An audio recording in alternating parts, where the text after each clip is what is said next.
Hi guys, welcome back to Success Corner. We are again back here with daily 10 MCQs for chemistry. I hope you are practicing these questions daily. So don't forget to like, subscribe and share this video. Question 1. An electron in hydrogen-like species jumps in such a way that its kinetic energy changes from x to x by 4. The change in potential energy will be. सो हमें पता है that potential energy जो होता है वो kinetic energy का double होता है बट नेगेटिव साइन होता है उसमें that is potential energy is twice the kinetic energy with a negative sign therefore अब काइनेटिक एनर्जी चेंज कहाँ से हुआ from x to x by 4 so potential energy अब क्या हो जाएगा इसका the new potential energy will be -2 into x by 4 so the new potential energy is -x by 2 सो अब चेंज इन पोटेंशियल एनर्जी क्या हुआ इनिशियली कितना था -2x नया पोटेंशियल एनर्जी क्या है -x by 2 so change in potential energy will be equal to -x by 2 minus of 2x so change in potential energy will be equal to 3 by 2x so the correct answer is option 1. Question 2. If minimum wavelength in emission spectrum of lithium plus 2 in Paschen series is P, then what is the maximum wavelength in emission spectrum of helium plus in Balmer series? तो यहाँ पे minimum wavelength की बात की है मतलब frequency maximum होनी चाहिए इसके लिए energy maximum होना चाहिए energy difference और Paschen series की बात की है so इसीलिए मिनिमम वेवलेंथ का लिए फॉर्मूला आएगा 1 by lambda min is equal to R into 3 square 3 इसीलिए क्योंकि यहाँ पे लिथियम की बात हो रही है इंटू 1/9 इज 1/3 का स्क्वायर ये पार्शियल सीरीज है इसीलिए -1 बाय इंफिनिटी ये आ जाएगा इक्वल टू आर देखेंगे हीलियम के लिए हीलियम में बामर सीरीज की बात हुई और मैक्सिमम वेवलेंथ बोला है मैक्सिमम वेवलेंथ मतलब है कि फॉर्मूला में आ जाएगा हमारा 1 by lambda max is equal to R into 2 का स्क्वायर 2 इसीलिए क्योंकि हीलियम की बात हुई है इंटू 1 बाय 4 माइनस 1 बाय 9 ये बार्मर सीरीज है इसलिए 1 by 2 square minus 1 by 3 square क्योंकि मैक्सिमम वेवलेंथ की बात कर रहे हैं तो इक्वल टू आ गया 5r बाय 9 अब ऑप्शन ये आ गया हमारा 1 बाय लैम्डा मैक्स पर हमें पूछा है what is the maximum wavelength मतलब इसका इनवर्स लेंगे सो करेक्ट आंसर आ जाएगा आपका option 4 that is 9 by 5 p.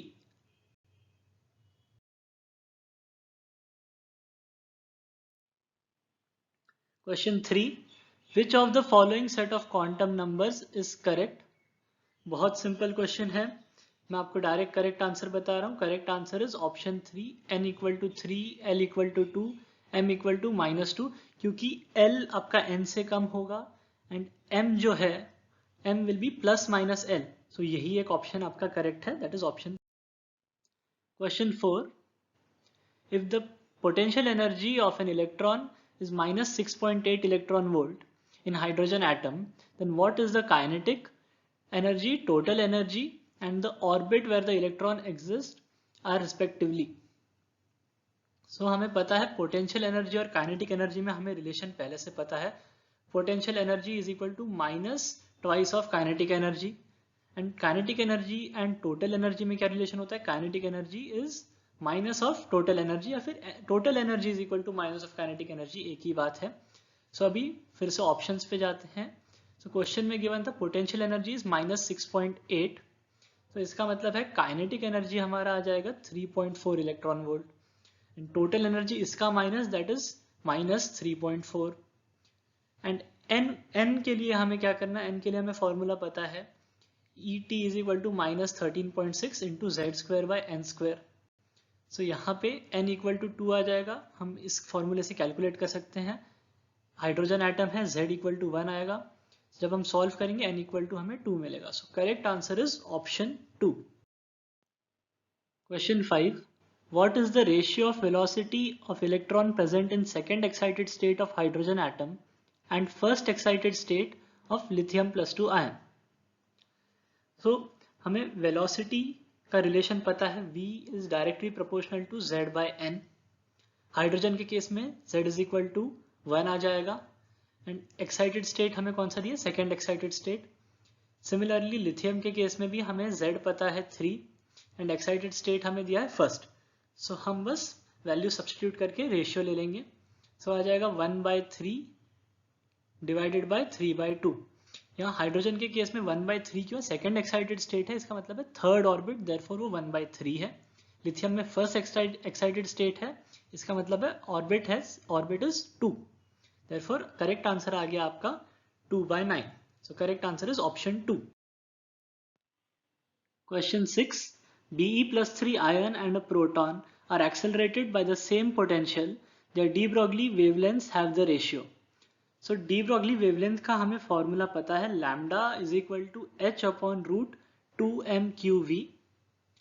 So beryllium and proton के केस में हम बस वैल्यूज हमें सब्स्टिट्यूट करनी है। यहाँ बेरिलियम का जो मास होगा it will be equal to 9 mass of proton, 9 into mass of proton, and proton के केस में वो मास ऑफ प्रोटॉन ही होगा। तो जब हम इसको सॉल्व करेंगे हमें रेशियो मिल जाएगा 1:3√3। सो correct answer is option 4। Question 7.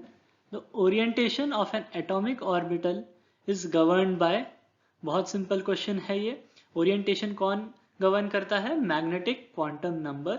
So correct answer is option 1। Question 8. What is the maximum wavelength of spectral line in the Lyman series of helium plus ion? So maximum पूछा है यहाँ पे, maximum का एक similar question पहले भी था जहाँ हमने maximum wavelength find किया था। तो maximum wavelength का फॉर्मूला क्या आ जाएगा, 1/lambda max is equal to r into 2 square 2q, क्योंकि यहाँ पे हीलियम आयन की बात हो रही है, into 1/1 minus 1/4। 1/4 क्यों, क्योंकि ये 1/2 का स्क्वायर हमने लिखा है। सो इक्वल टू आ गया 3r। अब यहाँ पे ऑप्शंस पे ध्यान देना है क्योंकि ये 1/लैम्डा मैक्स मिला है, क्वेश्चन में हमें लैम्डा मैक्स पूछा है। सो करेक्ट आंसर क्या आएगा आपका 1/3r, that is option 2। Question 9. The de Broglie wavelength associated with a particle of mass 10 to the power minus 6 kg with a velocity of 10 meter per second is। De Broglie wavelength की बात आ गई है, फिर से वही formula लगेगा, lambda is equal to h/mv। h का value हमें पता है 6.63 into 10 to the power minus 34, mass given है 10 to the power minus 6 kgs, velocity भी गिवन है 10 मीटर पर सेकेंड। सो आंसर आ जाएगा आपका 6.63 into 10 to the power minus 29 metres. यहाँ पे देखो कंफ्यूज करने के लिए सारे ऑप्शन सिमिलर हैं, बस 10 की जो पावर है वो अलग अलग दी है। एग्जाम में जब भी आप मार्क करो ऑप्शन एक बार फिर से कंफर्म कर लेना कि आप सही ऑप्शन ही चूज कर रहे हैं। तो यहाँ पे करेक्ट आंसर आएगा आपका option 2। Question 10. The maximum probability of finding electrons in dxy orbital is. यहाँ जिन लोगों को dxy ऑर्बिटल का शेप ढंग से याद होगा वो बहुत आराम से सॉल्व कर सकते हैं। जो xy ऑर्बिटल होता है वो अलाइंड होता है towards 45 degree with x and y axis। so यहाँ पे करेक्ट आंसर क्या आ जाएगा आपका, at an angle of 45 degree with x axis, this is the correct option। so correct answer is option 4। so these were today's 10 MCQs।